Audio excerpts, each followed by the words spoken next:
Republican presidential nominee Mitt Romney's recent comments are raising questions about who pays income taxes in the U.S. Romney's speech to donors at a private fundraiser in May was secretly taped and the video leaked to the press. The GOP candidate stated 47% of Americans do not pay income taxes, and those same people would re-elect Barack Obama no matter what. According to a study by the Washington-based Tax Policy Center, an estimated 46% of American households had no income tax obligation in 2011. And that's because they didn't have enough taxable income after the standard exemptions and deductions are applied. However, even those who don't pay federal income tax pay Medicare and Social Security taxes. Here to provide more insight on Romney's comments is the Oklahoman's Chris Casteel, who joins us from the nation's capital. Chris, thanks so much for your time today. I'm glad to be here, Dave. Chris is joining us via Skype from our partners at the Washington Examiner. Chris, how do Oklahomans figure into this equation? Well, let's look at the taxable year 2010. That was, the year 2010, the tax return you would file in 2011. There are about 36% of the households in Oklahoma that filed a federal income tax return for the 2010 taxable year did not have an income tax obligation, when they got to the bottom line.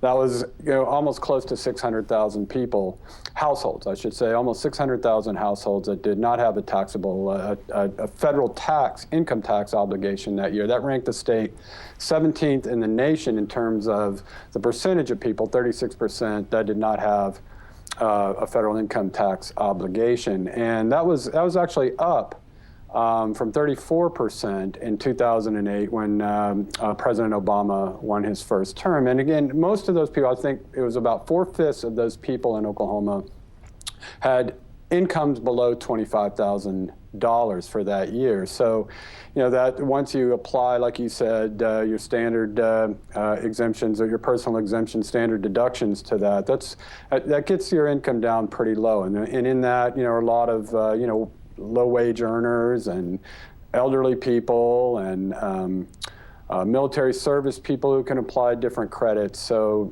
that's really who we're talking about here. And as we know, Governor Romney linked this subset of people to kind of an automatic voting base for President Obama. We know in Oklahoma that the president did not win a single county, any of the 77 counties in Oklahoma in 2008, and that includes obviously a lot of counties where the average income is very low. So I'm not sure, at least in regard to Oklahoma, that the political calculus he laid out in that in those remarks to the private donors really works. And in fact, I saw a chart that I believe was put out by the Tax Foundation looking at the states with the highest percentage of people who had no income tax obligation and the states with the lowest percentage of people who paid no taxes. And the way it turned out was a lot of the southern states that went for John McCain in 2008 actually had the highest percentage of people who didn't pay any tax. We're talking, like Texas is one of them, while a lot of the states had a very high percentage of people who did pay taxes went for Obama. So, but there have been exit polls showing that, people with lower incomes do tend to vote Democratic. So, but again, it's just not a hard and fast rule, as Governor Romney articulated in those comments. We are chatting via Skype with Chris Casteel from Washington, D.C. He's in the Washington Examiner's newsroom, our partners out there in D.C. The stats that Chris have mentioned are in his article today. It's in the Oklahoman and online at newsok.com. It's one of the top 5 most read stories on the website today and has over 100 comments, so clearly it's a hot-button issue. President Barack Obama has already criticized his opponent for, quote, writing off a big chunk of the country. He appeared on David Letterman last night. Meanwhile, Romney is standing his ground, saying the remarks were not elegantly stated, but he was simply offering an assessment of how Obama was likely to receive almost half of the vote.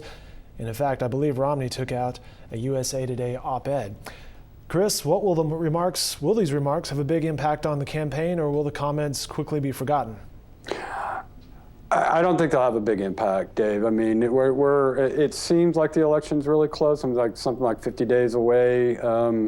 from November 6th, but there's so much left to happen in the next 6 weeks. And you're talking about 3 presidential debates, all kinds of just daily campaign events. So it doesn't seem to me like the kind of issue that's going to sway too many people. And in fact, as I talked about, in Oklahoma, I mean, a lot of those people, those low-income people, are Romney voters. So, I mean, I don't think that this is going to offend a lot of them, really. He went on to say that, these same people who don't pay income taxes are dependent on government services, and that makes them dependent on the president. Well, a lot of these people in Oklahoma that are, the working poor or whatever, are not necessarily dependent on government services, and they actually may agree with what Governor Romney said on this. But I just think it's maybe like the comment that Obama secretly made, or was secretly taped making, I believe in San Francisco in 2008, when he talked about low-income people clinging to guns and religion. It was a big story for a few days, and there were ads about it. But ultimately, it really had no impact on how those undecided voters in those swing states went. So I think that will be the same case here. I mean, I think a lot of people are looking to the debates. Those are the really big events that will probably sway one way or another those people who have not yet made up their minds.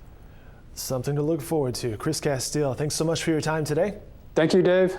All right, more coverage from the political scene can be found in the Oklahoman every day and online at newsok.com.